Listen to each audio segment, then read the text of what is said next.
Good evening. It's my pleasure to call the February 20th meeting of the Board of Trustees for Johnson County Community College to order. Would you please join me for the Pledge of Allegiance?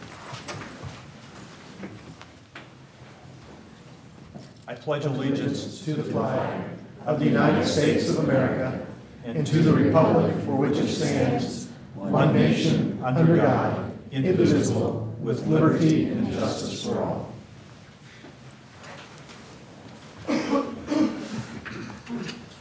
Roll call and recognition of visitors. Ms. Schleist. This evening's visitors include Mark Ferguson, Dick Carter, Richard Schroeder, Dr. Zamorowski, and the Honorable Reagan Akumu. Thank you. Trustee Cook, may I say a few words? Yes, please. Dr. A few words of introduction. First of all, Mary Smith is joined today, well, I should say, David Zamorowski, Dr. David Zamorowski, the visionary behind many incredible things that have happened here at our college. Of course, Mary Smith coordinates many of our programs with our service projects abroad. But Ronald Reagan Okumu, Ronald Reagan, can you please stand up? Thank you for being here. We are honored by your presence. Reagan is a member of the Ugandan Parliament.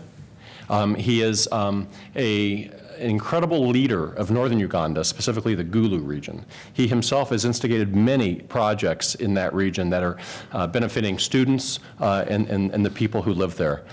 He's worked with us very closely, and he has been the key to our own service projects having access to certain areas. Reagan was a gracious host when I was there several years ago. Does this remind you a committee, like a committee hearing in the Ugandan Parliament? It does, yes, that's good. Well, we look forward to spending more time with you in the week ahead, and thank you for being here. And David, thank you for hosting, and Mary as well. Thank you very much. Thank you, Dr. Sopcich, and thank you very much. Some of us are in the Rotary Club Monday, and I understand you're going to be there, so we're looking forward to that very, very much. Next item on the agenda is the open forum. The open forum section of the board agenda is a time for members of the community to provide comments to the board. There will be one open forum period during each regularly scheduled board meeting. Comments are limited to 5 minutes unless a significant number of people plan to speak. Tonight we have 0 registered speakers, and so the open forum is hereby closed. Next item is awards and recognition. Dr. Sopcich. If I may, Carl, would you like to take the podium?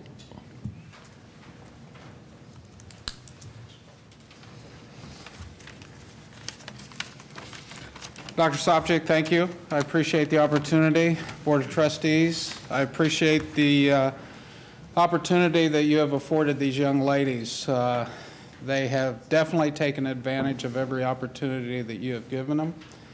They have, last November, they played in the national tournament in Toledo, Ohio, knocked on the door but finished 3rd, and they're a great group of young ladies. I would like to also let you know that they have a team GPA of 3.49.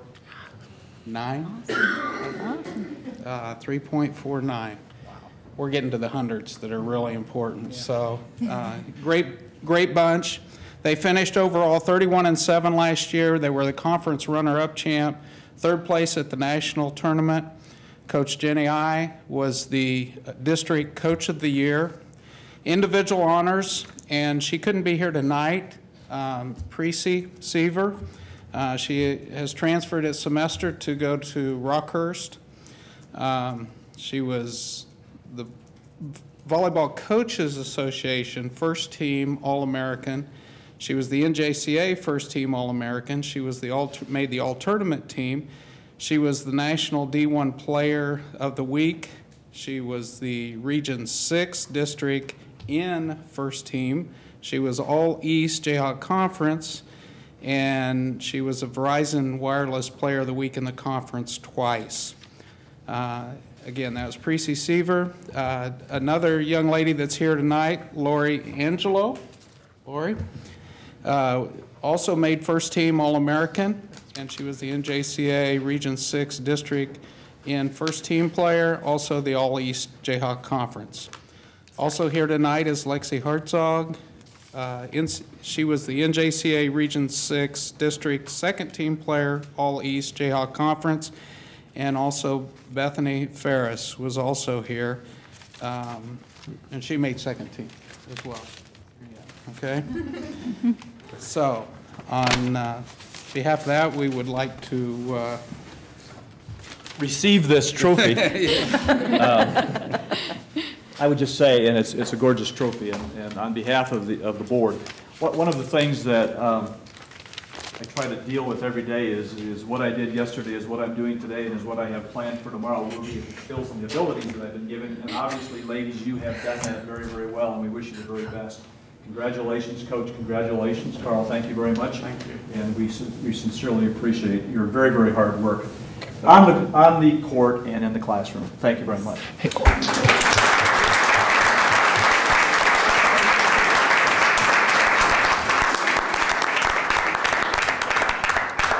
Carl, could we please have the girls step to the podium and introduce themselves, where they played in high school? That'd be much appreciated. Absolutely. Studies, course of study? Yeah.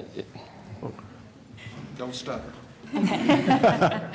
Bethany Ferris and McPherson High School. Great. I'm Brianna Pontius, and I played at McPherson High School, too. Is McPherson like a powerhouse or something? I mean, Buzz. I'm Lexi Hartzog, and I played at Mays High School. I'm Jordan Halsey. I played at St. Thomas Aquinas High School. That's a powerhouse. I'm Hannah Sitting, and I played at Blue Valley High School. I'm Dayana Wallace. This is my trophy. And I played at Junction City High School. Junction. I'm Lori Angelo, and I played at Lansing High School. I'm Annabelle, and I played at Lewisburg High School. And I'm Bailey Pfeiffer, and I played at Boonville High School in Missouri. coaches, can we have the coaches step up? You don't have to tell us where you played. Jody Rogert, I barely remember high school. I'm from Sakema, Nebraska, so I played in Nebraska, and I finished my career at Missouri Western. Jennifer I, and I played at Cardinal Gibbons in Fort Lauderdale, Florida. Cool, thanks. Congratulations.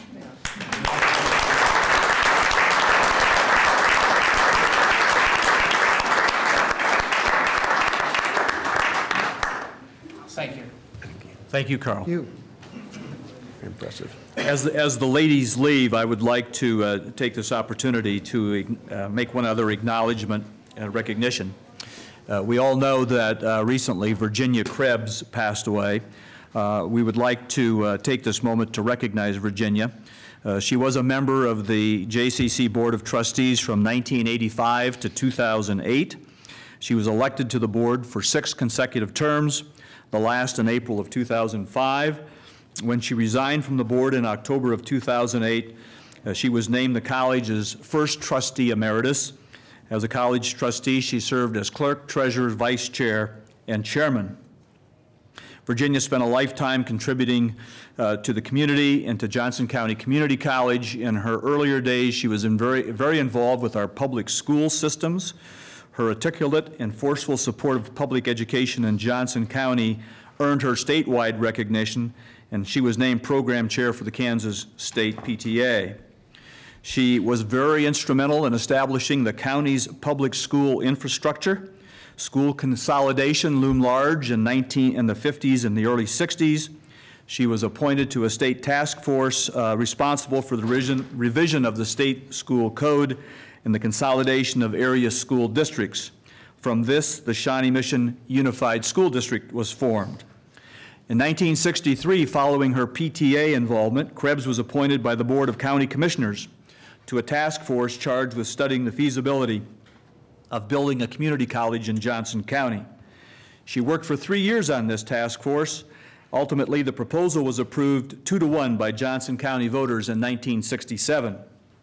When the first Board of Trustees election was held that year for the new Johnson County Community College, a total of 137 candidates ran for the 6 board positions.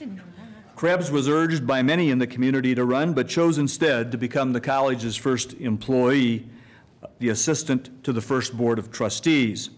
She kept the official board records, was instrumental in helping the original board establish the philosophy and mission of this college. She also helped, with her husband, her late husband, helped establish buildings in Merriam, the first buildings there. In 1969, Krebs was hired as the first director of community service at JCC and figured prominently in the development of what has become, as we know, one of the largest and most successful continuing education programs in the Midwest.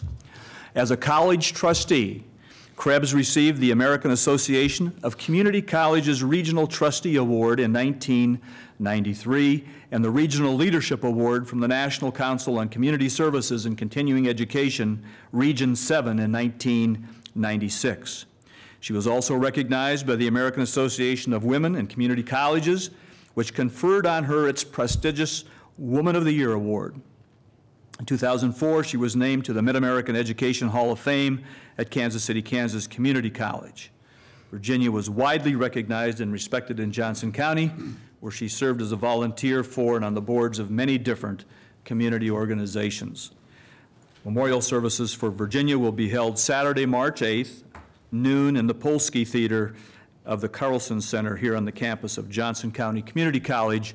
Virginia's legacy is greatly appreciated, and obviously she will be greatly missed. With that, I would ask any board member if they would like to make a comment, or Dr. Sopcich in recognition of Virginia Krebs. Trustee Stewart. Yeah, I had this extreme fortune to work with Virginia for 5 years on this Board of Trustees. And I came here in 1980 from Central Kansas. She was one of the first people that I met at the college that came over and talked to me at some meeting, and it's like she just really cared about students. She's an untiring advocate of Johnson County Community College, continuing ed or non-credit. She was really a strong force in that area, but just all the history, sitting around Will Billington's kitchen table taking the minutes for the meetings that happened back before the college was actually started. And the Krebs family itself has done a tremendous service to Johnson County Community College with Fred, who passed away recently, and I think he had been here 40 years. And then Virginia from day one, and actually before day one. But she was a great leader, and she will be missed, and look forward to the service. I'm sure it will be an overflow crowd there on March 8th. Thank you. Others? Trustee Lindstrom. Well, I didn't know Virginia all that well, but I had had a chance to meet her on a number of occasions. But suffice it to say that when people talk about one of the finest communities in the country, they talk about Johnson County. And when they talk about why Johnson County is such a fine community, they talk about Johnson County Community College. And when they talk about why Johnson County Community College is such a fine institution, they talk about the leadership of Virginia Krebs. And for that, I thank her, and she will be missed. Trustee Musil. There's not much to add. All of us have an obligation to try to reach somewhere near the high standard that Virginia and Will Billington and Hugh Spears and other people set for us as trustees on this board, and as advocates of public education and what it can do to encourage economic growth, quality of life, all the things that we cherish here in Johnson County. And Virginia and the Krebs family, as John mentioned, were as responsible for that as anybody, and we should not let them down. Others? Dr. Sopcich? If I may share my favorite Virginia story. The foundation had an event one night, and we were in the 1.5 over here at the Commons. Maybe 100 people, the lights were low, and we were going to have a video that we were going to show. We cut the lights, so it was dark, pitch black actually, and the video didn't ever come on. And I'm at the podium, and out of the darkness, I hear Virginia's voice saying, "Say something intelligent, Joe." He had such a way with words. But Virginia's leadership touched so many people directly through her leadership as a trustee and employee, but also indirectly. What people may not know, the Hudson scholarships and the Hudson auditorium. Those all came about because of a relationship that Virginia shared with us, and we were able to work with the Hudsons. So she was quite a special person, and certainly a role model for all leadership here at the college.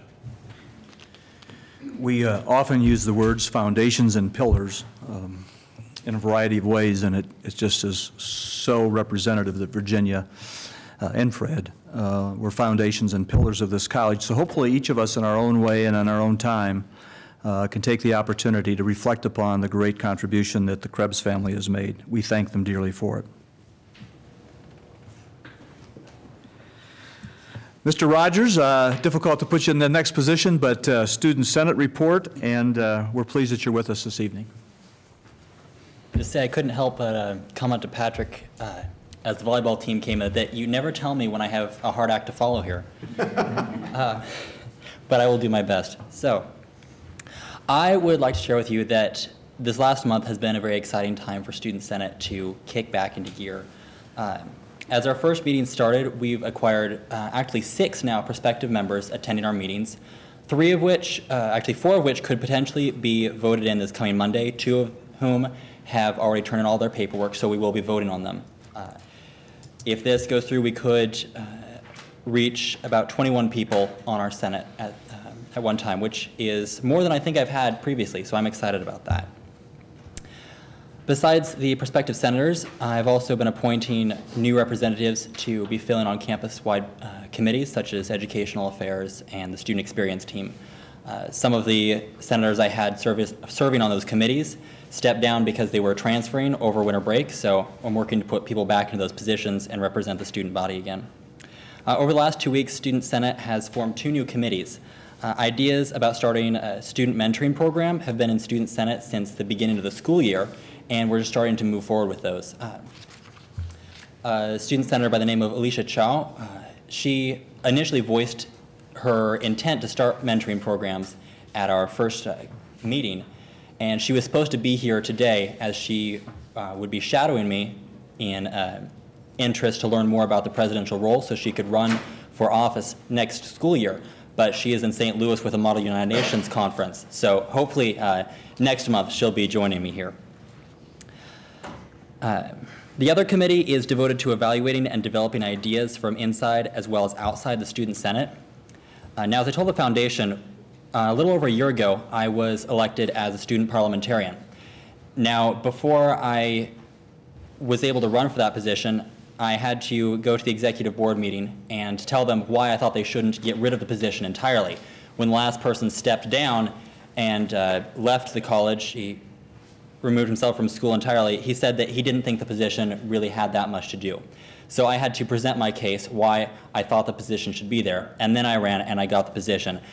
Now, they were trying to get rid of the Rules and Conduct Committee, which is what the parliamentarian was overseeing, and they already had removed the Green Committee, which developed ideas relating to sustainability.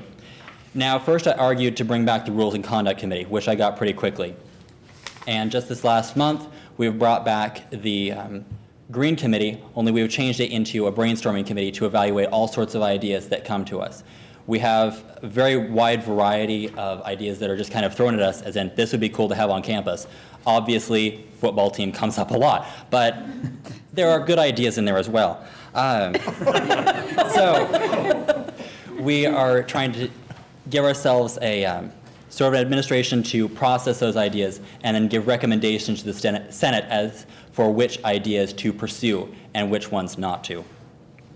In addition to forming our new committees, through the Rules and Conduct Committee, we are establishing specific bylaws for each committee outside of the Student Senate Constitution. The idea behind this was to help new executive board members who were not able to shadow their predecessor or student senators who are put into leadership roles who didn't necessarily know that they were going to be there in time to shadow. We wanted a set of guidelines for those people to read and understand what the mission was for the committee that they're supposed to be chairing. Finally, our Executive Board Elections Committee has begun meeting as of yesterday, reviewing the officer election material and publicizing dates for campaign and voting. At this time, the Executive Board is encouraging all returning members of Student Senate to shadow current officers and to run for next year's Executive Board. Right now, I believe I at least one senator following around each position. So I'm hoping to have a full executive board to come after. And I thank you all for your interest and continued support. Thank you. Any questions of the trustees? Just one quick one.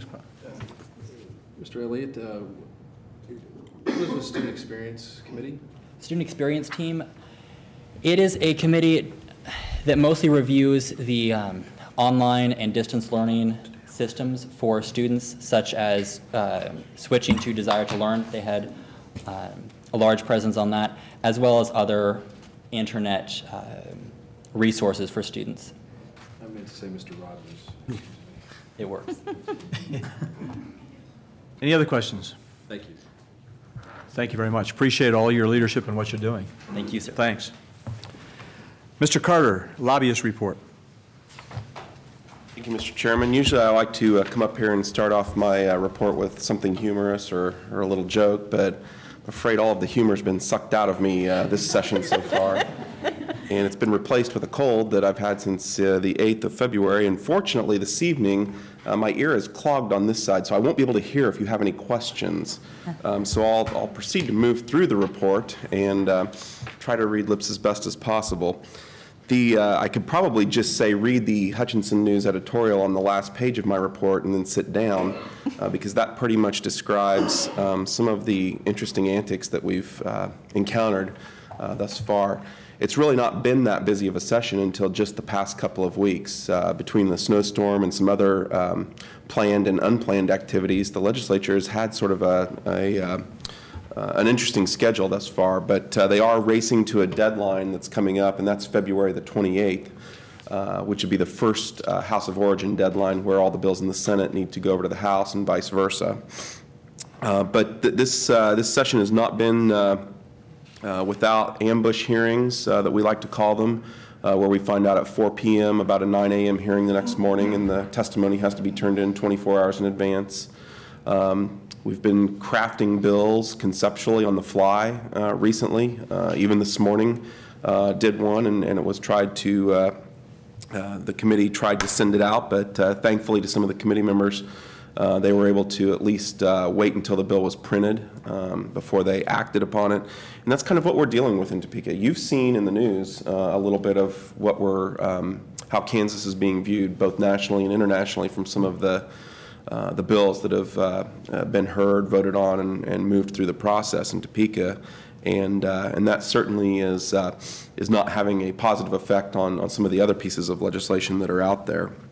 I will talk about a few things that do have some impact to the college or impact to the trustees sitting around the table. First of all, the concealed carry amendments that were heard early on in the session have moved out of committee.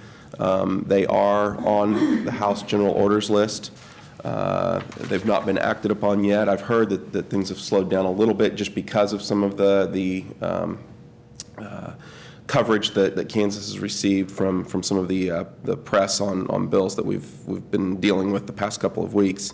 I think first and foremost, the bill preempts the college's ability to direct through employee policy how we may deal with concealed carry for our employees, and that's the biggest concern.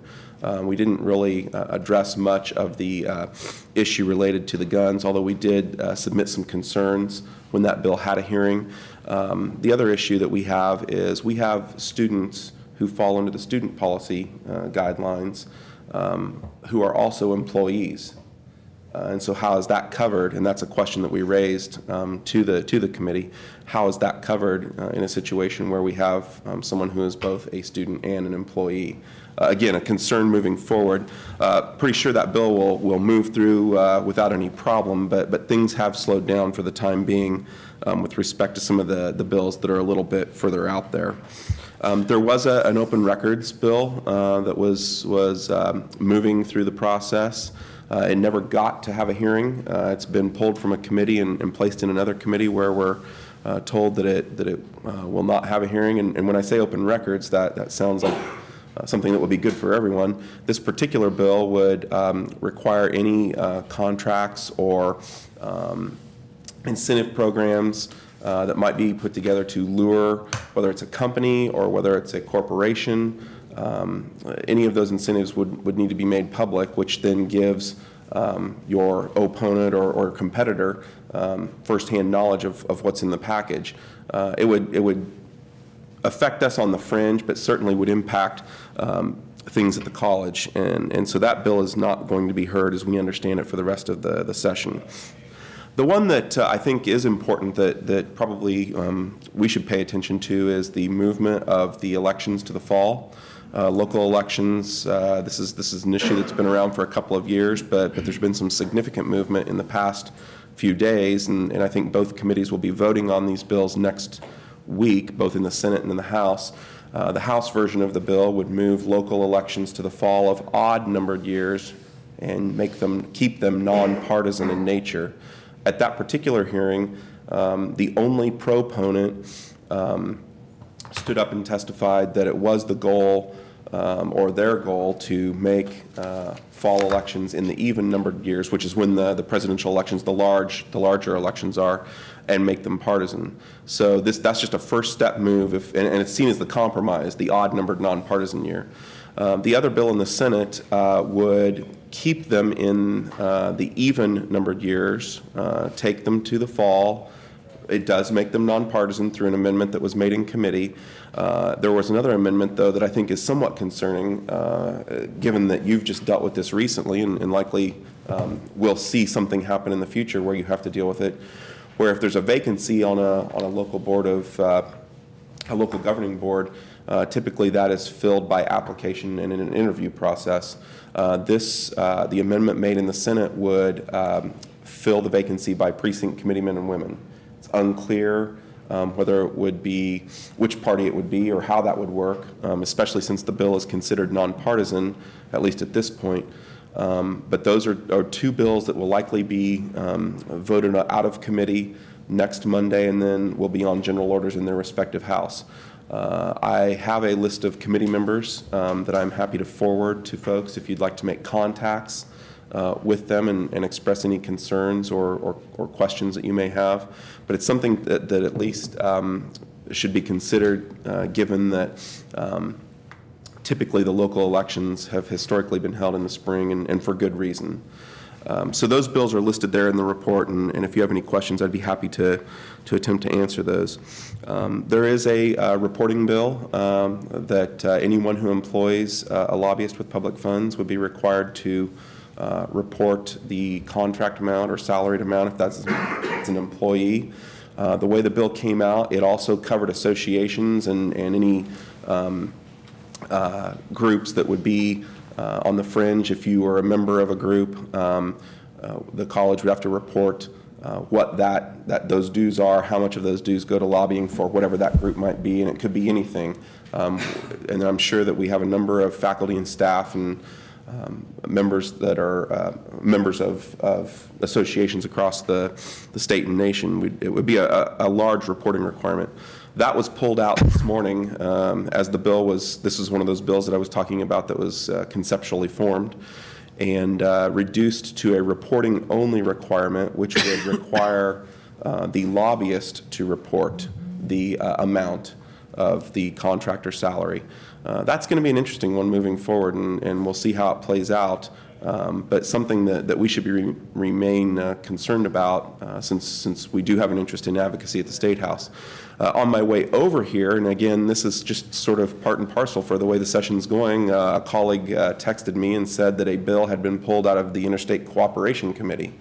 And that's probably not a committee that you're familiar with or have ever heard of. That's okay. That's where bills go to sort of just rest peacefully. And so it's concerning that a similar bill that was passed through the Senate in a House bill came back over to the House, was sent to that committee last year. A reporting bill with a little bit more significant reporting requirements was pulled out of that committee and forwarded to the House Committee on Ethics and Elections. While I was sitting here in the audience, and this all just happened within the past hour, while I was sitting here in the audience, I was texting with the chair, who tells me that he was unaware that bill was pulled and sent to his committee. So we're still tracking down and seeing just exactly what the intent of leadership is and where things are going with that. A bit of good news. We recently took a delegation to Washington, D.C. to visit the Washington, D.C. delegation, and Trustee Musil and Trustee Cross, along with a couple of students, Dr. Sopcich and Kate Allen and myself, participated in the KACCT fly-in. We had a very nice reception for the Kansas delegation, but more importantly, I think the visits that we had with our delegate members are some of the best we've ever had. And that is fully because of the students that were participating and the stories that they were able to communicate to our senators and our congressmen. And I can tell you that those elected officials were engaged, on point, and asking questions of the students in a way that I've never seen them interact. And so we had some very good visits, and were able to conduct some business on behalf of the college while we were in D.C. recently. Also, just prior to leaving for the trip to D.C., we hosted Congressman Yoder on campus. He was present for the groundbreaking for the Hospitality Culinary Academy. We gave him a 2.5-hour tour. I think he was there for quite some time. Maybe it wasn't quite 2.5 hours, but he was there for a considerable amount of time engaging with the students and the faculty in the program, and so it was good to have him here and be able to talk a little bit more about the college. And then we also hosted the education staffer from Senator Roberts' office, Joshua Urich in D.C., was here and on campus, and we were able to take him through the healthcare simulation lab as well as the training center over at BNSF. So those are some good things that have happened while we were just prior to leaving for Washington, D.C. I think I would stop there. I've listed some of the deadlines that are coming up, which is actually a good thing. It starts to separate the wheat and chaff in the bills that we'll be working with for the rest of the session. Still no budget, still no Supreme Court decision on school finance. I think the budget's ready to go. It's teed up and ready to go. They fixed the corrections problem that was a hole that needed to be filled. We're just waiting. We're just waiting. Questions of Mr. Carter? Dick, while they're thinking of them, what's your perception of the outcome of mail ballots if the elections are moved to November? Yeah. I don't know that bill, I've heard that just in a conversation with the chairman of that committee that he has no time to hear that bill. So that certainly is my hope, because that's where you get a significant amount of participation is through mail-in ballots. And if you were to disallow that or move from that method for questions, I think that you know the folks that are wanting to change the elections to the fall talk about driving voters to the polls. One of the biggest turnouts you get is from a mail-in ballot. So I don't think we'll be seeing that. But you know, in this body, nothing ever dies. So. A year ago, we had some examples of late-minute hearing notices. You apparently are experiencing that again this year. You too. Hasn't anybody in the Rules Committee or anybody raised their hand and said, hey, wait a minute, this is really not proper behavior for us? Or do they think that belongs to other people and not them? Well, I think you could probably go back and look at some of the interviews that occurred on Friday of last week from various folks in leadership, and sort of looking back on maybe some of the things that have happened thus far in the session, and maybe they could, I think they've indicated as much. Questions of Mr. Carter? Trustee Musil. I never have questions for Dick, I just have statements. I could ask him in the form of a question, I guess, but what we continue to see, I guess, is a desire by the legislature in Topeka to run local governments and not allow local government elected officials to run their own business. Is that a fair statement? That's a fair statement.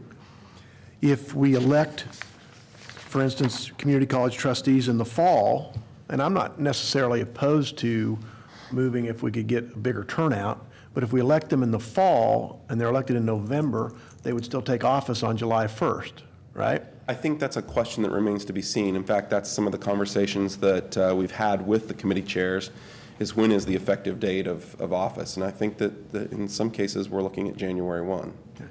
School boards are elected and take office July 1 because they do it with the fiscal year. With trustees, we do it at the fiscal year, and therefore we're a new member for the entire school year as opposed to starting in the middle of the year. So it's not without hiccups. It could be an 7 or 8 month lame duck membership on a board, a school board of education, or a community college trustee, or anybody else that takes office on July 1st. That is correct. On the partisan nature, I think the registration in Johnson County is about 35% unaffiliated voters, or what we refer to as independents.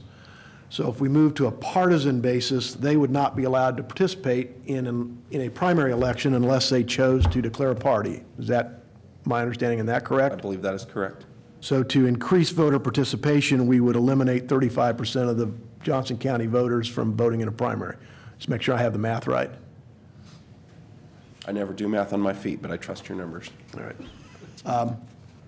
I don't support making these elections partisan. I would note, Mr. Carter, if you remind members of the Johnson County delegation that in 2000, the voters of Johnson County, rightly or wrongly, chose to make the county commission elections nonpartisan. And in 2001, the voters in Overland Park, by almost a 60% majority, voted to eliminate partisan elections for city council and the mayor, and we were the last city in the state that had partisan elections. So I think the voters have indicated that in local government elections, not statewide, that they ought to be nonpartisan. And maybe those folks have forgotten what the referendum did in both the county-wide election and in the Overland Park election. On the Washington trip, I tell you, the two students we took back were superb. They were different in that one was an 11-year Navy veteran and works on our Veterans Affairs programs, and older, I don't want to say more mature, but older, more seasoned. And the young lady we took back was just sincerely excited about being in our nation's capital, and they saw some great things. One thing that our president did for them was take them to the Lincoln Memorial on February 12th so they could see it before we started our meetings for the day. I don't know if any of us realized that is in fact President Lincoln's birthday, and there was a ceremony there and a wreath laying and honor guards and military in full dress uniforms and everything else, and so I'm jealous that the president didn't invite me. But it was a great trip. We got to see Senator Moran and Senator Roberts personally. They were very engaged, and they love hearing from students about what it is that within the limits of the federal government now and funding that they can do to help increase people's opportunity to get a good education, find a good job, and contribute back to society. Trustee Cross. Yes, thank you, Mr. Chair. Mr. Carter, I just would like to commend you. I thought in the meetings on the Hill and in Washington, they went very well, I think in large measure because I was told for a while because of our relationships we have with those offices and those staff there. And so I just want to commend you for that. I also think President Sobchak did a wonderful job of putting together a team and the students that he selected. Billy Tope, I believe, Bill Tope, that's right, and Anna Strickland presented very well, and I think helped advocate for the positions that we needed to be advocated for. So anyway, I just want to comment on that. Trustee Musil helped answer another question I had with regard to spring elections, and I appreciate it greatly. Dr. Sobchak, you have a comment about this? Thanks, Trustee Cross. Actually, the students were selected by Student Services. Pam Vassar did a great job, not only making that selection, but also making sure they were briefed and ready to go. And they came through admirably, and it worked out quite well. So, Dick, thanks for setting all that up. It worked out real well, so thank you. Thank you, Mr. Carter. Appreciate it. Take care of your head cold and fix Topeka. Committee reports and recommendations. Management, Trustee Stewart. The Management Committee, our meeting was postponed or canceled. We went ahead and canceled it, and we'll meet again on March 5th. It was due to the snowstorm, and we didn't have any pressing items that needed to take board action, so we will meet March 5th and go over the agenda. But in your packet, you have the summary of award bids. That appears on page 1. They included only one bid, which was awarded to the lowest bidder, and that met the bid specifications. An update on the fiscal year 2014 Information Technology Infrastructure Plan. It's on pages 2 and 4. And then the monthly capital acquisition and improvements report is shown on page 6. So we will take up we have a couple of items to bring to the board next month, and we will take those up on Wednesday, March 5th. Thank you very much. Learning quality, Trustee Lindstrom. Thank you, Mr. Chairman. Learning Quality Committee meeting minutes are on pages 10 through 18 of your board packet, and as you will note, the meeting was held at 8 a.m. on Monday, February 3rd. The meeting was directed by Dr. Anderson, and there were 5 presentations/reports, and the Learning Quality Committee will be asking the Board of Trustees to take action on one of those recommendations this evening. Steve Hansen, Chair of Educational Affairs Committee, gave 2 reports. In the first report, he introduced an esteemed group of representatives from KU Edwards campus and Blue Valley schools that are involved in a Bachelor's Science IT degree program. And that list included Lauren McInerney, undergraduate advisor for the School of Engineering at KU Edwards campus.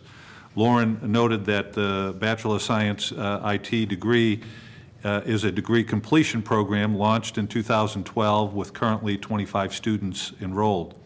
It was developed in response to a workforce needs, and she mentioned that 5 out of the 10 fastest growing jobs in Kansas are IT related.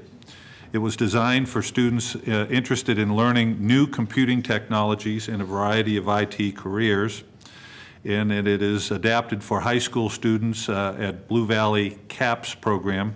They may earn credits at Johnson County Community College, up to 30 credits, go on to Johnson County Community College for an additional 64 credits, and then get their Associate's IT degree, Associates of Science IT degree, and then go on to KU Edwards campus for the bachelor's degree.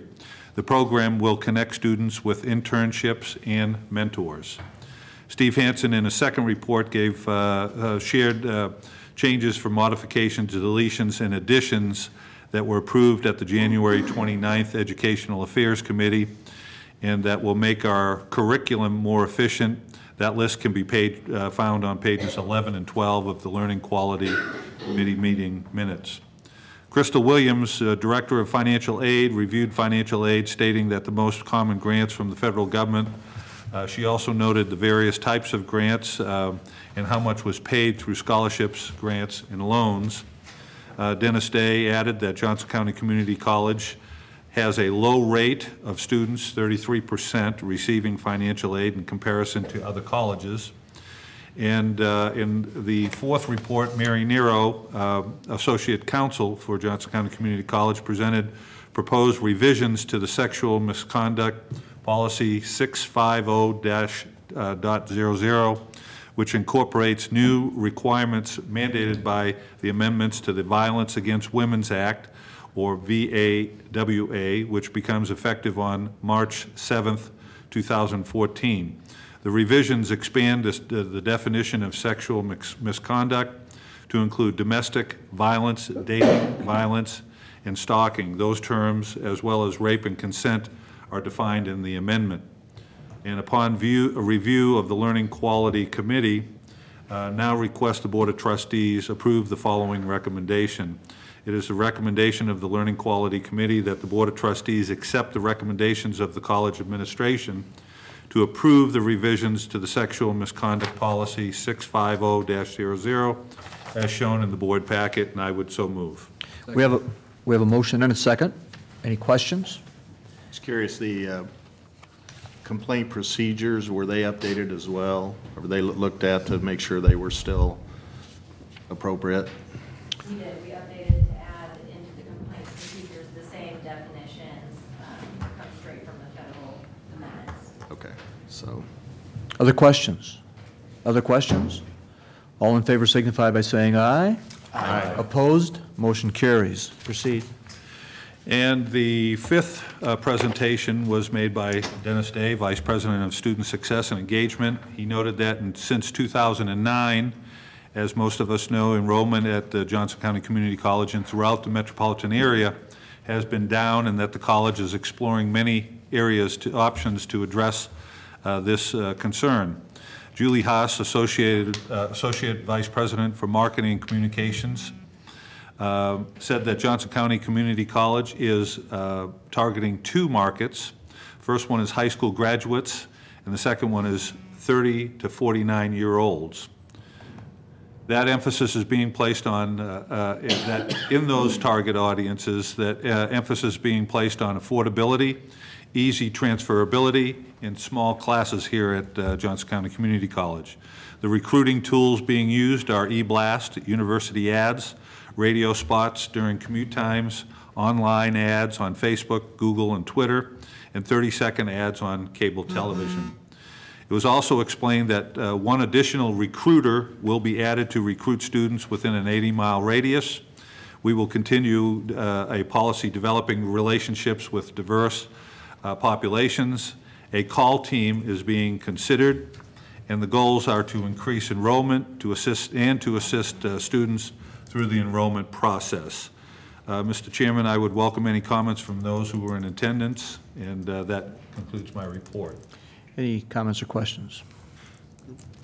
Thank you very much. Human Resources, Trustee Drummond.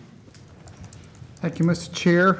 I think due to the excellent work of our president and Dr. Korb, we have no human resource issues. They've all been taken care of, and this could be my last report for the year. So there was no business, so we did not meet. Thank you. Next item is the Audit Committee. The Audit Committee did meet at 8 o'clock on Thursday, February 6th. And I've asked Trustee Musil to give a report of that committee. Apparently, our administration has been spending way too much time on human resources because we did have some things in the Audit Committee. We did get a report on a lot of updates on what the audit function has been working on, internal audits of various functions, including the accounts payable function, our information security, physical access to IT resources on campus, and some additional enterprise risk management audits and evaluations about different things we do on campus and what the risks are that we need to look at. We also had some discussion on when and whether to put our audit function out for a request for proposal. There are nationally different ideas about whether that should be mandatory, whether if you have it mandatory, the incumbent ought to be excluded from doing it in order to make the audit function stronger. Various national organizations have chimed in on that, generally with the notion that mandating a review is probably good, but eliminating the incumbent as a matter of course is not necessarily a good thing either for the cost effectiveness of the audit or the credibility of the audit. What we decided was to go one more year with our current auditor and then put it out for a request for proposal so that we can be assured that not only are we looking at what other auditors might offer as services and price, but to make sure that the credibility of the audit is still there.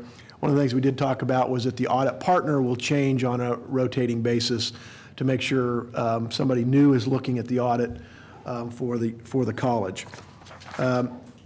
We had an update on prior audit recommendations and some various functions, and it's impressive the amount of work that all aspects of the college are doing in response to the audit function, and when we find something wrong, that there is really a commitment to fixing it. And some of those were it required lots of work from lots of people. We had a report from the behavioral intervention team, which is very important part of all the college, all members of the college, looking at students or employees, but mainly students that might have an issue of different kinds and need some assistance from the college. And finally, we talked about the ongoing level of professionalism within our audit and advisory services team and ensuring that we meet Institute of Internal Auditors standards review. And it's, again, we do that. So there were we got a report on ethics point reports that had been made since the last audit committee meeting. We meet quarterly in the audit committee and the responses to those. And everything indicates that we are continuing to watch what we need to watch and fix what we need to fix. Thank you, Trustee Musil. I would just like to add that this is a 2-hour meeting. We meet quarterly. Oftentimes when we think of an audit, we think of the financial side of it. But as Trustee Musil has indicated, we review several components of the operation of the college.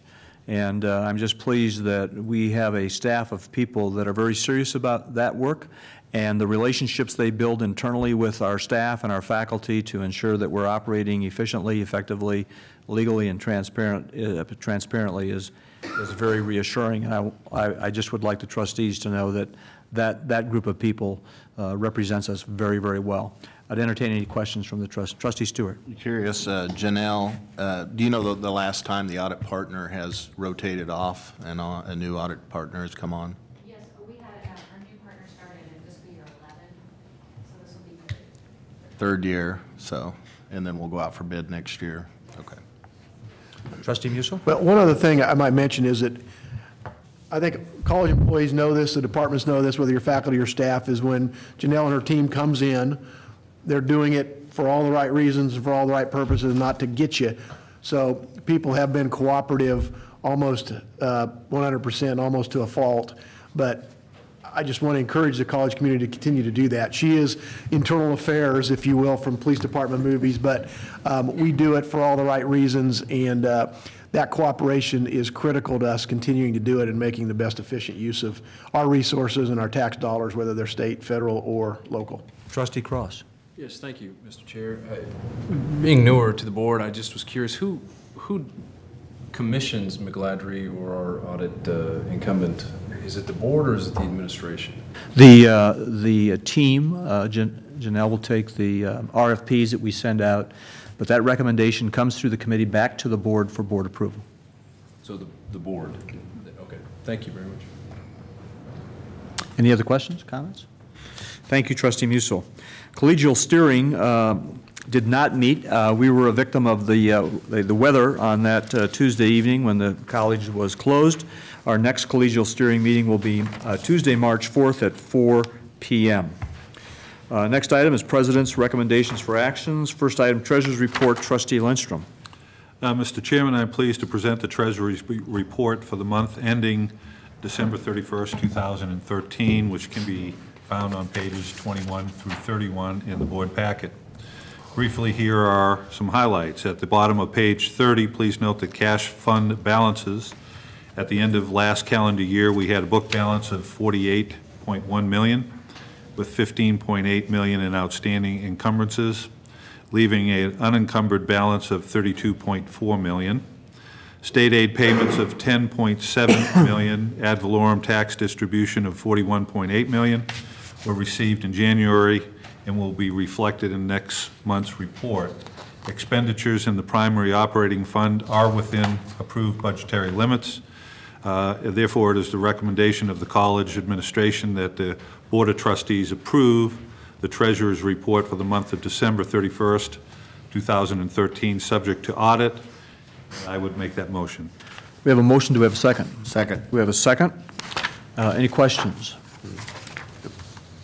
One of the things that we have been discussing for a long time is the budget and going forward for 3 and 5 years out. And December 31 is always a time period where we are really at our lowest cash point. And I guess my question, Don, if you could, is how do we compare December 31 of 13 to 12 in terms of our cash balance, and any alarms that you're concerned about at this point? No alarms. We can see that comparison, I think, in the bottom of page 30. We have a column that shows what the prior year unencumbered balance was at that date, and we're right in line. It's a little bit better than we had actually projected, but that's because we ended the fiscal year, June 30, 2013, about that same amount better. Appreciate that. Thank you very much. It's an item that we've been watching closely as a board and projecting ahead, and appreciate the good work you're doing there. And we still would allow you buyer's remorse on your decision, whether you want to stay or not. Thank you very much. Any questions of Trustee Lindstrom? We have a motion and a second. All in favor signify by saying aye. Aye. Aye. Opposed, motion carries. Anything else, Trustee Lindstrom? No, other than I would echo some of your closing comments on Mr. Perkins. I was tempted to pull that item off the consent agenda. You still may have that chance. Clinical affiliate agreements, Dr. Sopcich. Yes, just so you know, Mr. Perkins has asked for a few minutes at each of the remaining trustee meetings to kind of review things. So we'll give him chances to get up there. We have 2 clinical affiliate agreements today. The first is for computing sciences and information technology. This is in credit instruction. The agency is Children's Mercy Hospital, and the experience is medical coding. It is the recommendation of the college administration that the Board of Trustees authorize the college to enter into an agreement with the above agency for the clinical experiences indicated for the period February 21st, 2014 through June 30th, 2014. Do we have a motion? So moved. Second? Do we have a second? Second. We have a motion and a second. Any questions? All in favor signify by saying aye. Aye. Opposed? Motion carries. The second one is for Health and Human Services. This is for continuing education and organizational development. The agency is Gardner Health Mart Pharmacy and Immunization Clinic, and the experience is pharmacy technician. It is the recommendation of the college administration that the Board of Trustees authorize the college to enter into an agreement with the above agency for the clinical experiences indicated for the period February 21st, 2014 through June 30th, 2014. Do we have a motion? So move. A second? Second. Motion and a second. Any questions? All in favor signify by saying aye. Aye. Opposed? Motion carries. Monthly report to the board. Absolutely. We're going to launch the lightning round tonight. So, Dr. Korb, you go first. Okay. Well, in the learning quality report, you heard about the discussions that are going on about enrollment and some of the things that we're currently doing, but one of the things that I want to highlight and just kind of talk to you a little bit about is the process that we're going through, because it's been kind of a dynamic process. And we formed a committee like we always do with things, but the committee came together and came up with some initial recommendations, and we sent subgroups out to go work on those initial recommendations. So the subgroups went out, and one interesting thing that happened there is that one of the subgroups had to do primarily with instruction, and one had to do primarily with student services things. And it was the recommendation of the committee to have Andy facilitate the one on student services and have Dennis facilitate the one that had to do with instruction. And it was an interesting exercise, but it worked really well. And they came back with some really unique and interesting recommendations. And then the committee kind of looked at those, and they reformed new subcommittees around those new topics, went off to work on those. The point that I want to make is it's creating a lot of really good conversation across groups that obviously we all have to work on enrollment, and it's just an interesting mix of conversation that's taking place across departments, and people are really looking at what do we do to partner with each other to make sure that we're addressing enrollment as an institution rather than just as individual departments. And so it's, I've had a lot of really good feedback on that, and I just want you to know that that's going on, and you will be hearing more results from that committee very soon. And actually, I think in April, Judy's going to present to Management Committee with an action plan about exactly how next fall will be different than what's happened in the past. So we're very excited about it. Andy. Thank you, Judy. I was going to write a poem, but thank you. I didn't get there. Yeah, thank you. I know. I wish. Oh, next month, maybe. Yes, you know. please. Obviously, we're well into the spring semester, and though deeply engaged in their studies, I'm suspecting the students are already anticipating spring break, at least spring. Faculty, of course, never anticipate spring break. They love learning about flipped classrooms, mastering the new learning management system, and grading papers. This has been a busy semester in all the usual ways, but it also in some new ways focused on a number of major organizational activities that have demanded much focused work from the whole faculty. And just as Judy described, tonight, instead of focusing on sort of the exceptional things, what I really want to focus on is just the hard work the faculty are doing. There are three major action projects on file with the Higher Learning Commission, which is our accrediting agency. They are being completed on time. The General Education Assessment Plan that uses direct assessment that happens both in the classroom and in the form of embedded assessments is being put together and will be implemented soon.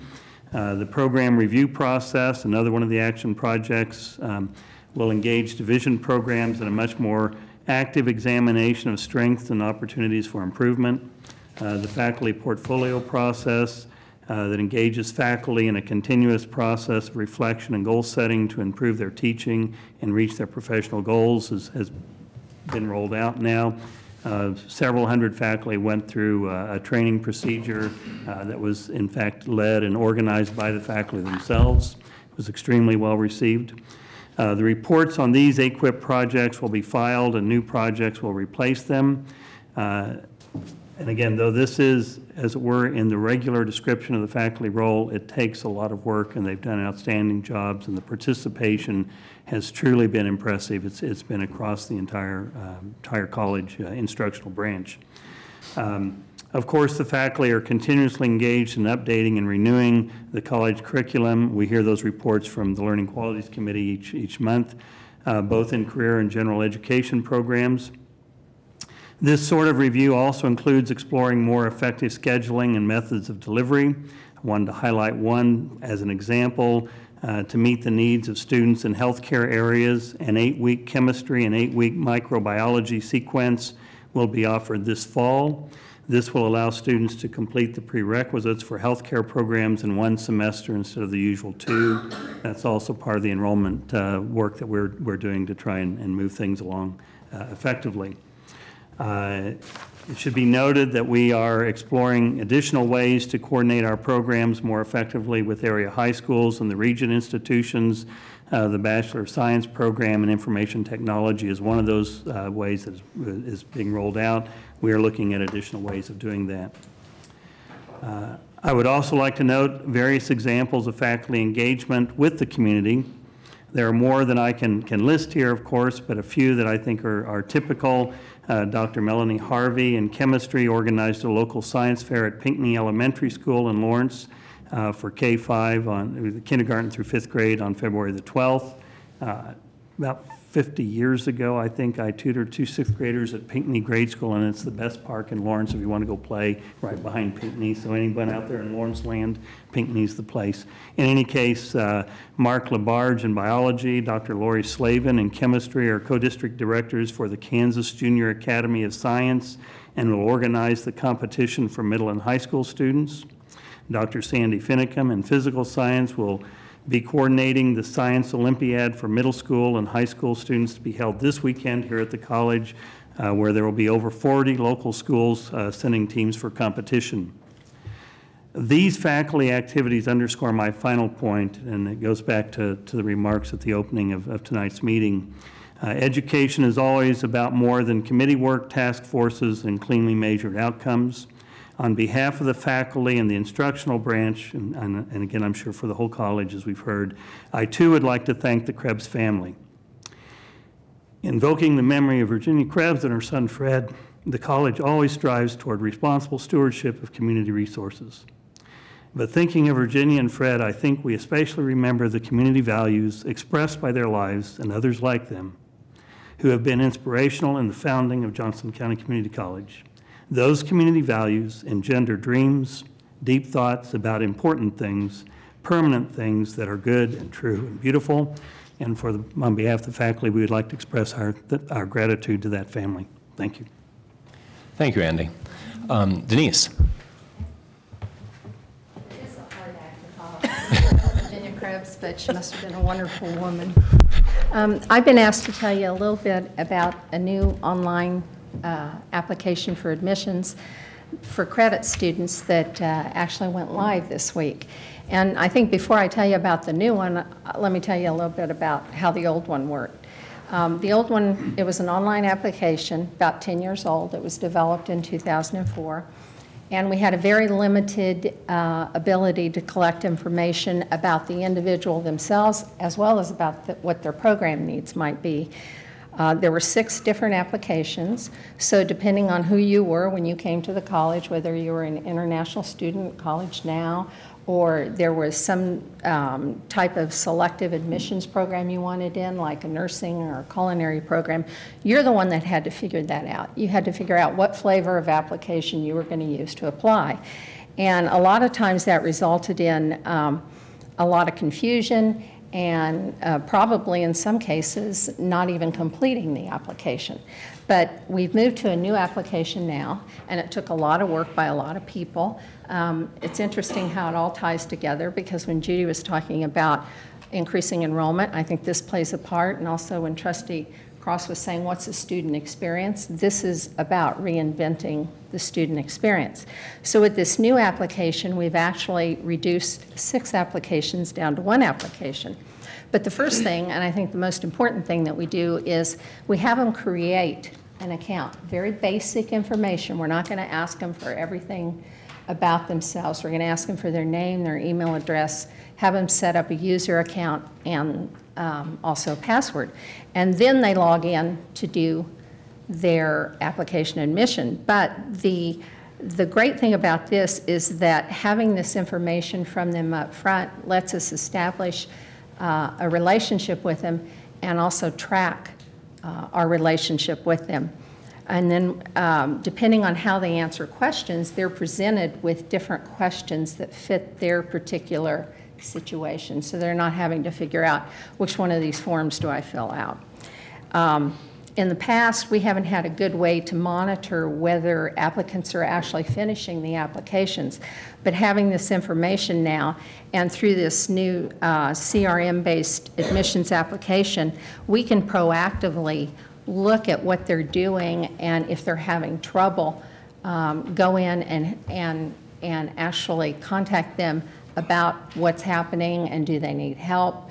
Do they want to complete the application, things like that. So in essence, by moving to this more student-focused experience, we're getting away from applications, admissions being a transaction and being more about a relationship that we're going to develop with the student. And it also is going to give us more ability to change and adjust things. So like if there are other requirements for application, that'll be much easier to do in this new application. But I have to say it was a joint effort, student success and engagement. A lot of people there. It took a long time. It took a while. But they really did. They didn't look at the current process. They reinvented the new process and the new student experience here with the college. So like I said, it's just this week, so we're just kind of getting our feet wet with it. But that's terrific. Thank you. It's kind of exciting. There's a lot of exciting things going on. I'll wrap this up by just giving a little overview of a few things. Since we last met, we canceled class for 2 days. And it's amazing when you're out in the community. I've been amazed how many people will ask me, how's that decision made? It's just like real mystery to people. How do you cancel school?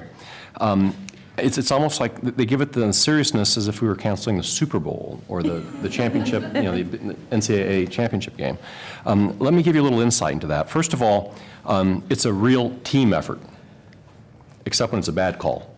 But it's a real team effort, and there's a lot of emails, phone calls. I would like to thank Julie Haas, Elisa Pacer, Greg Russell. I'd thank Rex, but he was on vacation when we had those snow days.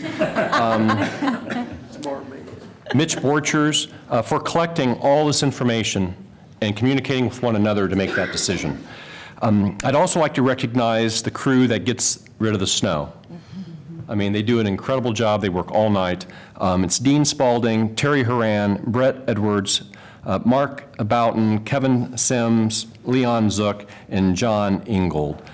They did an outstanding job during the last storm. I'd also like to recognize Mitch Borchers.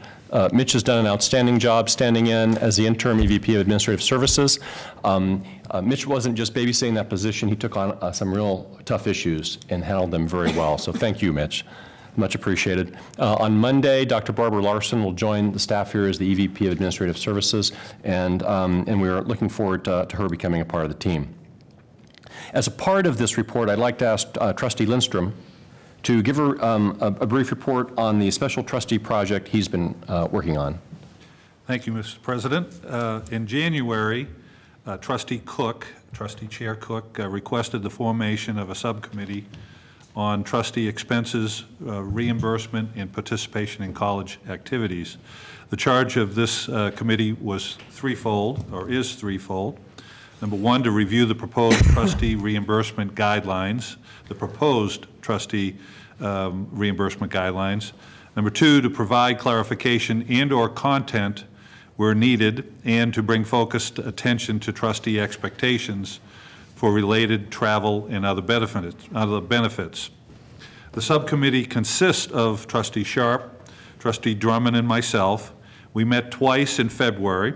The subcommittee's first priority was to update the document, the process for reimbursing trustees for expenses incurred in furtherance of trustees' duties. All trustees should be receiving a draft copy of the recommended guidelines for your review and input in the next few days. It is expected that the guidelines will be presented for board action at the regular March meeting. After the reimbursement guidelines are finalized, the subcommittee will work on updating the documentation process for trustee participation in college activities.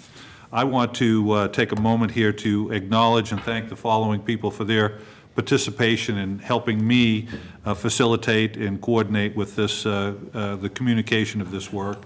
Terry and Yvonne in the President's office, Tanya Wilson and Mary Nero in the Counselor's office, thank you very much. And most importantly, Trustee Sharp and Trustee Drummond, thank you very much for your participation. I would welcome any comments that you, either of you may have as it relates to this work. I would just say that the purpose of doing this, as I understand it, was just to broaden it and to update it a little bit. I don't think it's related to the issues we're having. Just it was time to take a look at how we do business and take a look at IRS regulations and all those kinds of things. And so that's what we focused on, and we're interested in the input from the rest of the trustees when we have a chance to see it. Trustee Musil said it pretty well when we talked about the audit and the purposes of the audit. I've always looked at an audit to validate the correctedness that the faculty, the staff, anybody involved with the operations is doing on an every day, and it validates that our operations are up and above. And as Trustee Drummond has said, it was time to just review and make sure that everybody understands there's no misapplication to the process, but it was a time just to review and make sure we all understand when the trustee is traveling on college business, this is what is allowed and not, and also how we operate within the campus. So I really appreciate the work of the committee and your leadership, Trustee Lindstrom. Our intent is that you'll have until our March board meeting to take a look at it, add to it, edit it as you see fit, and we'll come to some group agreement hopefully in March. Trustee Lindstrom, anything else? No, that's it. Appreciate your work with that. Trustee Sharp, did you have a comment? Oh, I did have a brief comment. The work that we've the work that we've done on this committee has been really positive, and I think it will bring clarity to the policies. But also, what I love is it will bring transparency. We talked a lot about the audit committee and how we, as a college, are very transparent and accountable to the public, and the goal is to bring all of these, if the college spends money on us for flights to DC and things like that, that it's all accounted for within the management committee. It's all publicly accessible, and that we are transparent as elected officials to the taxpayers that elected us. So I think it's a really good step in the right direction. Pretty basic. The college doesn't spend a whole lot of money on us. We get a parking pass, which is the best part about it, the best benefit we get. But I do want to thank the committee as well, and to Dave for leading our effort. Dr. Sopcich. Yes, and I would like to voice our appreciation of the job that the trustees do. People don't really understand the flood of the communication that goes on, the emails, the meetings you have to attend, and all those types of things. So today I was at a special recognition ceremony for employees and teams at the college, and I thought, in recognition of the great team that you are, that I would have something here especially for you. And this is and since we've just talked about things that trustees receive, and this is from them, and it says Team Effort Award. So if you could take one of these and pass it down. And also, when the trustees are running smoothly, that's because Terry Schlush has done a great job keeping things running smoothly. Terry, here, you get one too. That's cool. Very cool. Heading the team, of course, is the trustee chair, and Dr. Cook's leadership, his willingness to be open to new ideas, his reinstitution of collegial steering, the fact that you're doing some really heavy lifting with the KACCT. I thought it was meritorious that you should receive an extra effort cup. So, Trustee, there you go.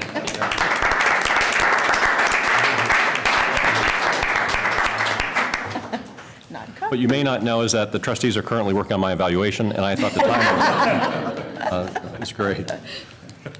And it's a team effort. It's true. Thank you, Trustee Stewart.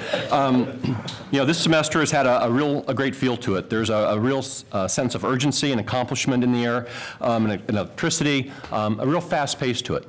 And people, I almost got knocked over in the hall, Jim Lane, who was like running to some meeting, and it was just kind of exciting.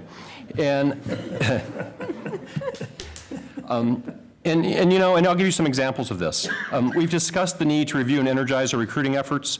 It seems like every time I turn around, Casey Wallace from Student Services is hosting a group of prospective students and parents on campus, be it in the Polsky, the Hudson, or the Rainier. And when I visit those, we always have great representation from our Student Services crew. Last week, I'm in the Carlson Center atrium, and I'm on one of the staircases, and we have a student recruiting fair, and I'm kind of looking at things. I'm seeing all these faculty and staff interacting with students down there. I saw Stu Schaefer wildly gesturing, talking to a student or a prospective student. This is the kind of stuff that we need to do here to invigorate people to come to the college. It was absolutely terrific. Judy is heading up a group to explore and launch these new initiatives regarding enrollment and recruitment. She shared some of that earlier. It's very, very exciting. Much of this has been driven by the students, as we're putting our students first and on center stage whenever we can to create an atmosphere that this college is driven by students for the students. If you go to the Carlson Center atrium, you'll find a student positioned at a welcome desk. That student's there, they're providing a welcoming presence and an answer to any question they may receive. This is something new. We have prospective student tours will soon be congregating first in the Virginia Krebs room. It's visible, it's really a front door to the campus. This is where they will meet. We'll be using that space as a convening point for newcomers on our campus. This is something else that we've launched. Now, as you know, when you call the campus, a student will answer your call with enthusiasm and excitement, vitality that you can hear over that phone. This is fantastic and new. When we visited DC last week, you've heard this, Anna Strickland and Billy Tope, they lobbied the congressional office and Senate offices. They made us so very proud. And when you look at it, we have a lot to be proud of. I'm going to read you a copy of an email that I received. I will not recognize the author, and I'll kind of redact a couple things in here because they're comparing our college with a university. And this is what this person said. After my dealings today with JCCC and the university will remain anonymous, regarding my statistics exam that needs a proctor, I'm remembering how much I love JCCC. The classes are harder, the professors are better, the price is lower, they treat you like an adult, and most importantly, they are on top of things. One phone call or email and your question has an answer and your problem is solved. They understand the problems of non-traditional students who have other life commitments. I just wish they offered bachelor degrees. Not once did I get a syllabus that gave a false outline of the class or an advisor that never returned my emails.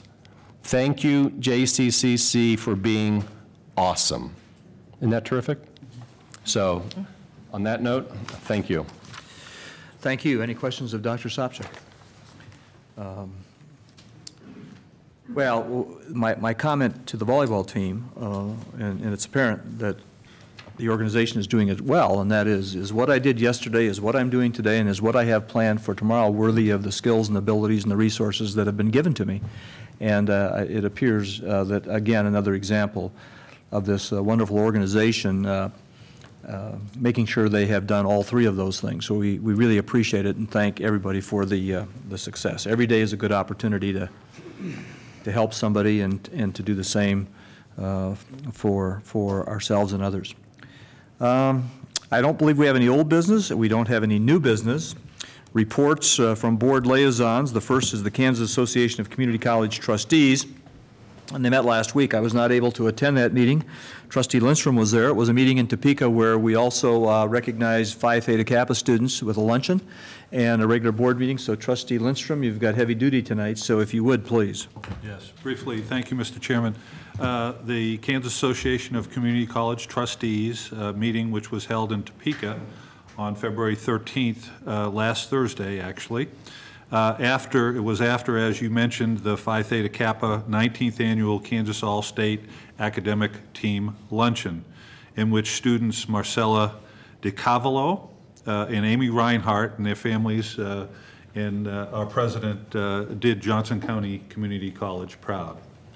I have submitted the agenda and supporting information for this meeting, including current association balance sheet. There was a 2013-14 budget, a 2014-15 budget, a compilation report of the executive director's evaluation, the association's legislative update, bullet points, and a proposed funding sheet and brochure for the proposed Kansas Community College Leadership Institute. And that is a project that our chairman, Mr. Cook, and Clayton Tatro, president of Fort Scott Community College, and others in the association are working on this important project, which will partner our 19 community colleges with the Kansas Leadership Center to provide development opportunities for community college trustees and executive management.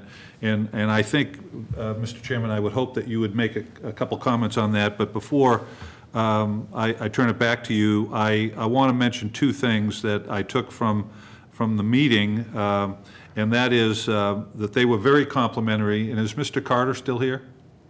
No, he left.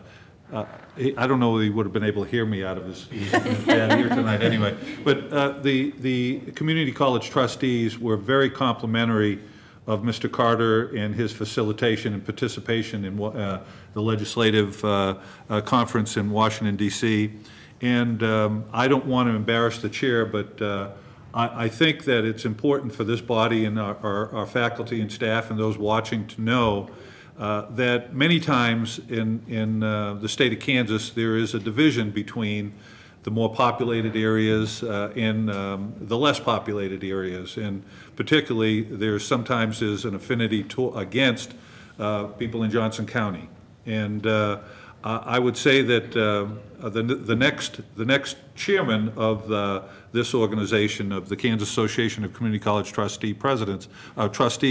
Trustees, is going to be our own Jerry Cook. And it's very evident to me, just attending one meeting, that he has the high regard and respect of all the people in that organization. And for that, I thank you, Mr. Cook. Well, thank you. I don't know that you must have had something in your lunch today that makes you think differently, but I appreciate that. I would just say that, and Trustee Lindstrom has made some very important comments. Those of us that have been involved at the state level in a variety of issues understand the attitude perhaps toward Johnson County and the haves, and gee, you're sitting there with that beautiful college and that large student body and great faculty. I think that Trustee Lindstrom and I have learned a lot as we've walked across Kansas and walking through these rural communities. And we've walked 10 of the 11 byways now. We've literally walked from Nebraska to Oklahoma on the military byway in segments and the glacial byway. And it's just important for all of us to understand that some of these colleges are really concerned about survival, and we need to be sensitive to that. The idea of the Kansas Leadership Institute is to provide an opportunity for aspiring administrators within the college network who may want to become a president someday to have an additional source of leadership training to understand what's going on in Kansas. You'll recall that last year of the 19 community colleges, we have 4 new college presidents in the state. And knowing what we know about potential retirements this year, we'll have probably, I don't know, Joe, 2 or 3 others that will be retiring. And so there's this concern about who takes the president's place in the future. Secondly, I've always been one that every day we have an opportunity to become a better person. And I think as a trustee, to understand that it's nonpartisan, we're here for the best interest of the community, we're trying to represent all programs in the college for the benefit of the students and the teaching and learning process. And so this notion of how do we develop trustees and how do we become better trustees and not managers. And so the intent is, and I'm pleased that you reported that the 19 colleges all are excited about the project. And we hope to be moving ahead with the Leadership Institute and have both programs underway July 1st. That may be moved back to August, but we expect by fall that both of these programs will be well underway. And it probably will be a several-month experience, and we're looking at developing cohorts of 12 to 25 people in each cohort, so we'll have a cross-reference of, in the case of trustees, from all 19 colleges, rural, urban, small, large, trying to understand each other a little bit better, and not always look at it, what's in it for me. So that's the intent, and I appreciate you representing us, David, and thanks for your kind remarks. I appreciate that.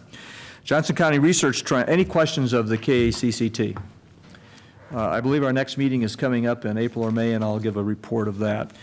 Johnson County Research Triangle, Trustee Musil. The Johnson County Education Research Triangle Authority, commonly known as JCERT, met on February 10th at the K-State Olathe campus. This was passed in 2008 to impose a 1/8 cent sales tax that would fund 3 separate programs in the county: the KU Edwards campus, the University of Kansas Medical Center Clinical Research Center, and the K-State Olathe campus. Each of those receive about $5 million a year from the sales taxes generated in Johnson County. The sales taxes were first collected in 2009, so this April there will be an event and a report and a video reporting on the first 5 years and what has been accomplished, where the money has been spent, both to build a building on the KU Edwards campus, to build a building on the K-State Olathe campus, and to build, equip, and fund clinical research trials at the KU Cancer Center, which have assisted in getting National Institute of Health Cancer Center recognition. We meet about quarterly to review the monies that have come in to make sure they're spent on dedicated JCERT projects and not for other items that all of those universities and functions have, also happening in Johnson County.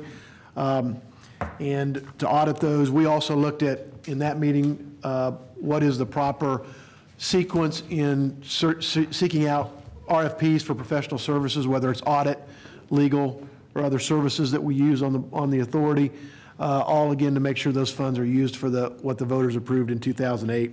So you look forward, you'll be getting an invitation. It'll be a public invitation, and then to an event and an opportunity to review what's happened over the first 5 years, and that will come out in April of this year. And our next meeting date is in May of 2014. Any questions of Trustee Musil? Appreciate your work with that, Greg. It's an important component and another example of what sets our county apart. Faculty Association, Dr. Williams. Well, Dr. Williams is coming forward. Each of us in our lives have a special day. In Dr. Williams' case, every day is a special day, but today is extra special, and so I believe I'm correct in saying happy birthday. Thank you so much. It actually is my birthday. Thank you.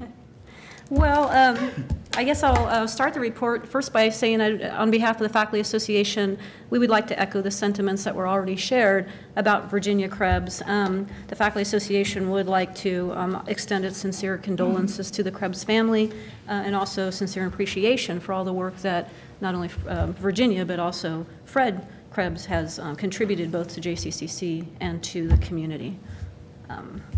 Well, there have been 3 big items this month for the Faculty Association, and I can say with all honesty, one has been pretty much consuming my life.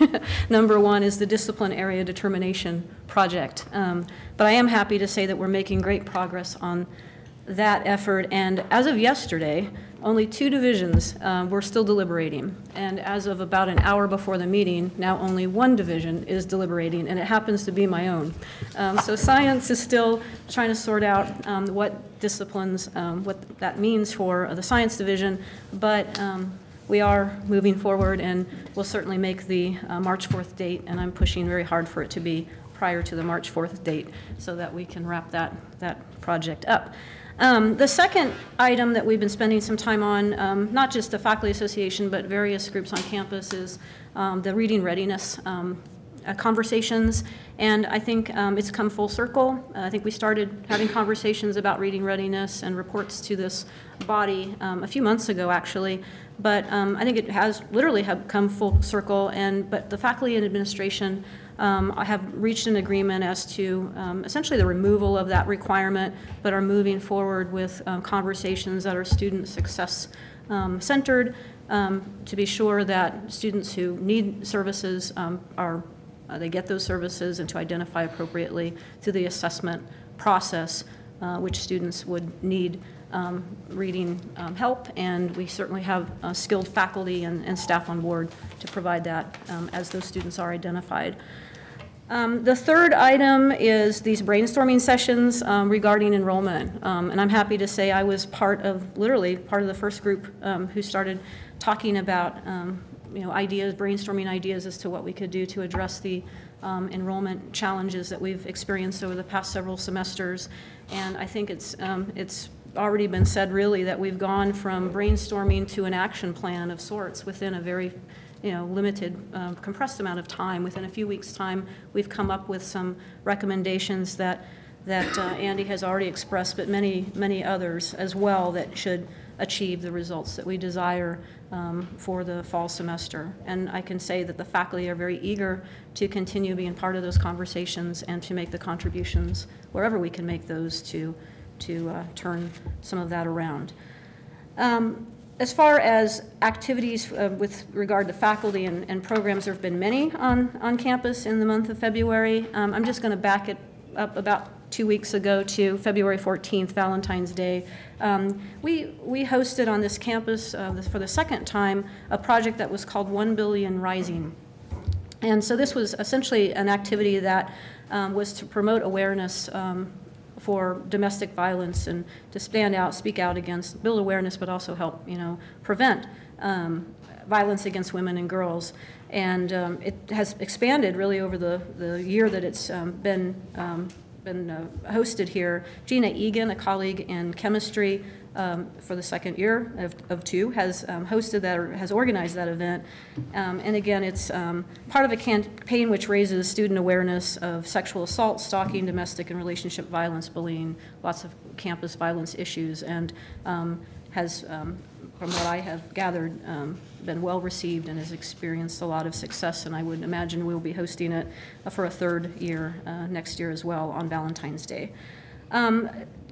Today, actually, we have a series in the NERMAN that's called Third Thursdays, and so right before the board met, they wrapped up the February's Third Thursday, and this is a effort that's hosted by the NERMAN Museum, and to host visiting artists who give presentations to faculty and students and whoever actually who wants to come attend these events. And they're designed to promote student interface with professional artists working within the community and beyond. And so they're scheduled the third Thursday of every month, except March. We'll have it the fourth Thursday because of spring break. But again, there are artists in the community or surrounding area that students in the art program, art history, and so on can meet with and actually learn firsthand about life as an artist and the impacts that you can make with that profession. The third big event starts tomorrow and continues through Saturday, and this is the fourth annual, I believe, Horticultural Sciences Day. It's actually days because it spans 2 days. Nationally known experts will speak in day-long seminars from 8 a.m. to 6:30 p.m. Friday, February 21st, and most of the events are in the Rainier Center and the Capitol Federal Room and the Hudson Auditorium. So the official theme for 2014 is urban cultivation and pest management, and I have a whole list of specifics here, but I'll just give you a few. Some of the talks will be on pest management, philosophy and practices, pesticide labeling pertaining to pollinator protection, creative landscaping for small garden spaces. And again, these are nationally known experts that will come to our community and talk to the students, which is always a focus, but also professionals in the horticultural industry throughout this region. And of course, Leka Shradhar, who's our horticultural science chair and faculty, full-time faculty member, is coordinating this event. The first day will be speakers, and then the second day will be hands-on workshops. And there are also a list, if you go to the website, you'll see the actual agenda, but pest diagnosis, creative solutions for small spaces, and container garden workshops. Because of limited accommodations, they do require registration for those workshops, and you can get access to that information online. It's on one of our news stories that's featured on our website. And finally, the other event I'd like to feature is February 28th. This is a fun one. The fashion merchandising program will host its annual runway fashion show. It will be held at noon and at 7 p.m. On Friday, February 28th in the Polsky Theater. And this theme this year is timelessness. And they will, essentially students' own creations will be featured, vintage-inspired fashion designs, but also there will be student models who will show fashions from the 1920s, 40s, and 60s from the department's fashion collection. So that's kind of an interesting event coming up at the end of the month. A portion of the proceeds that come from the small fee that is charged for tickets, $5 for students in advance, $8 at the door, and $10 at the door for the general public, will go toward fashion merchandising and design scholarships in that program. So the only other item I have is I do sincerely appreciate your birthday wishes, but I'd also like to recognize that on this day in 1979, the Faculty Association Charter was signed. So I share my birthday with the Faculty Association, who today is celebrating its 35th birthday. So with that, I'll take any questions that you have. We'd like to sing you a happy birthday, but I guess it's not appropriate in such a structured meeting. Oh, and we I would haven't love sung it. happy Please feel free. birthday to you. Birthday to you. I've never sung happy birthday to a charter before, but anyway. While you're thinking of a question you may have of Dr. Williams, I do have a plea to the community based on what Dr. Williams made a comment to. And I would ask, and that has to do with, Dr. Williams talked about a lot of events going on campus.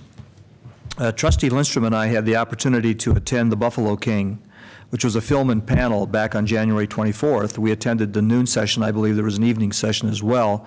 Dr. Likert, Dr. Antel, and Dr. Williams were the panel, and there was one other that I can't think of right now that was on that panel.